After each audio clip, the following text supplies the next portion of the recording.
Hey guys, Josh with Finishing. Picked this coffee table up for $5.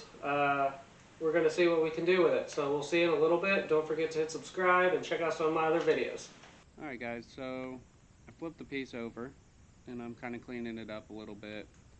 It's probably just my OCD, but I don't like when, pre-manufactured, items are still stuck to the bottom of the piece. So I just get rid of the cobwebs and some of the staples that are down there, just kind of clean it up a little bit. Not necessary, but I like to do it.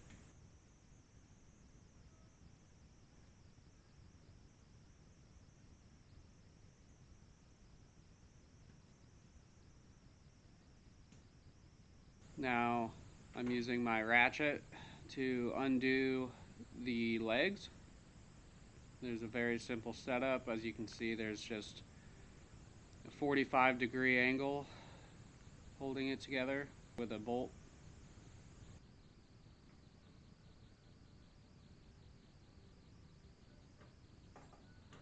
Now I'm using a wood stick epoxy putty. It works great. It smells terrible, but works great. You can pick these up from Amazon for about $11 right now. There's a white and kind of a brown side. Mix it up until with your hands until it's kind of a more of a gray paste. And then I apply it to the piece. Make sure you get all the flakes out of there, make sure it's clean, make sure the dust is out of there, and it should adhere nicely. It doesn't need to be perfect, mainly because when it hardens you can go back through and sand it, so you will see fingerprints and stuff like that, but it's no big deal. So they had this gold trim kind of on the outside of the tabletop, and you know, I've had problems in the past with paint adhering to it. I want to say this table specifically was routed, so there's no tongue and groove holding the table top to the rim wrap. So I believe it's just routed, so no need for shifting or anything like that. So I'm just pulling that gold piece out by hand so I can put some paint in there. Now I'm sanding the legs. I'm using this device. It's pretty cool. You've probably seen it in my other videos. If you haven't seen it, it's a super cool tool. I actually have a tool usage video on how to do that and how to use it and where to find it and stuff like that. Really helps get in those creases and crevices. So that's what I'm doing on these legs.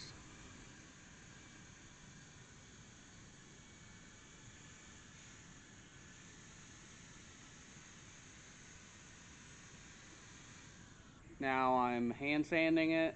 Areas like that, it's just better just to go through with a hand sand. If you try and run your orbital in there, it's just going to damage the piece, honestly. You're going to have indents in the corners and stuff where it couldn't reach, and it's just going to try and plow its way through the material. So it's best just to hand sand it so you get good adherence to the paint.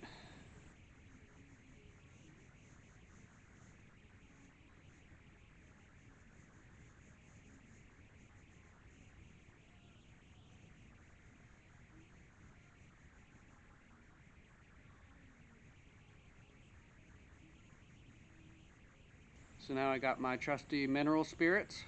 I am going through and wiping that down, getting the dust out. If you have an air compressor, it's best to blow that off first and then go through with mineral spirits. But I don't have mine set up right now, so I'm just going through and wiping it down as best as possible. For the type of painting I'm doing, it's not too concerning, but if you have to, or if you feel like you need to, go back through with mineral spirits a second time once the first coat dries and do it again. Now I'm hand sanding these corners. Like I'll say at the end of the video, I don't like working with veneer. It peels up all the time, and especially old veneer just isn't glued very well, so I'm hand sanding most of it. The top, however, I'm running through with an orbital sander really lightly. That's just because it covers a large surface. Just to get the initial lacquer off of the top, I use 60 grit, and if I use stripper on veneer that's not held down super great, then I risk peeling that up with the paint scraper. So I'm skipping the stripping section of it and just sanding it lightly right now. And then I'm going through and hand sanding it entirely.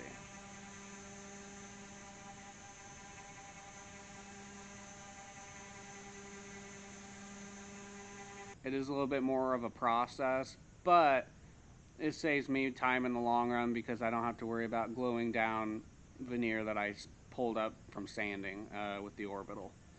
One thing I want to mention, and I actually caught myself doing it rewatching the video, when you sand things, try and keep your hands off of it, especially if it's a hot day and you're sweating and everything.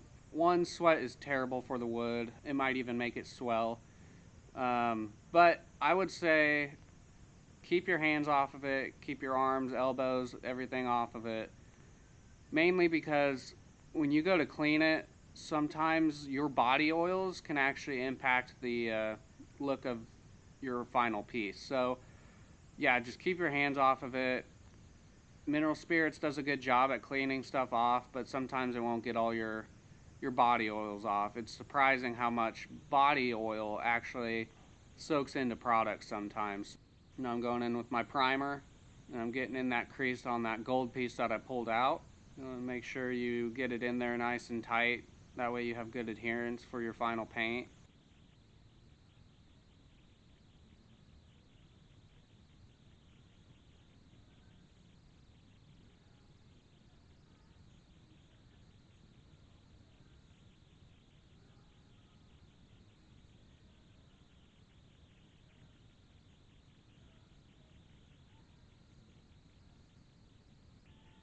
Now I'm using my roller to do all the flat surfaces typically, and I didn't do it this time. I should have. I do it on the other coats, but make sure you trim out your pieces first. And what I mean by that is go through with your brush and trim out all the edges and make sure you don't have any buildup, because if you do your edges first, you're going to have a little buildup that comes up over the edge from your brush, and it'll almost make like a little ledge that you don't want. So do your edges first, that way when you go and roll, you cover that, you knock those edges down and get it flat again.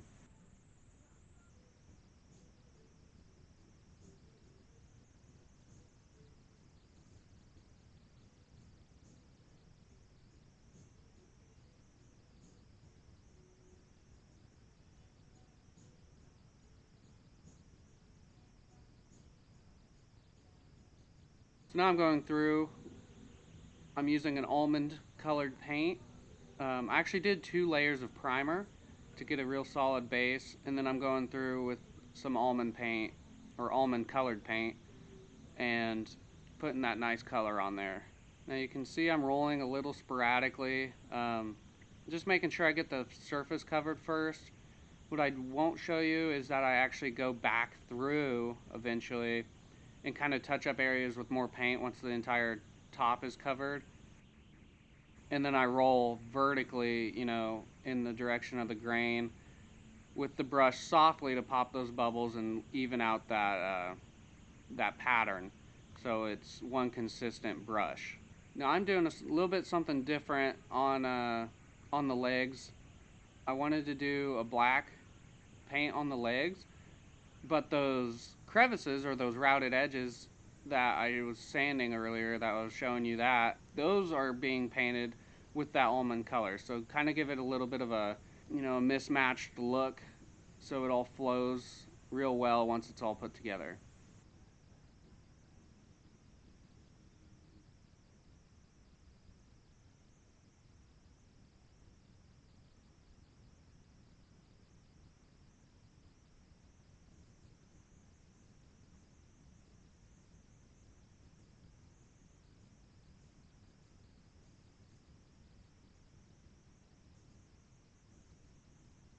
So now I actually made my own bottle of wipeable lacquer.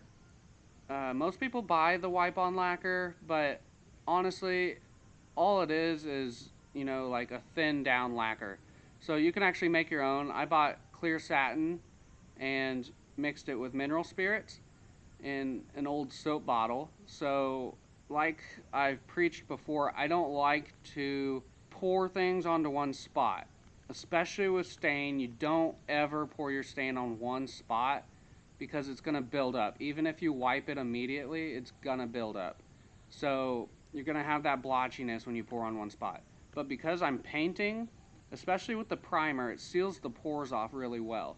So the reason I use the squirt bottle is because I can put it in one spot when the pores are sealed. Once I start wiping, it doesn't matter. It's not going to build up like a stain would on raw wood.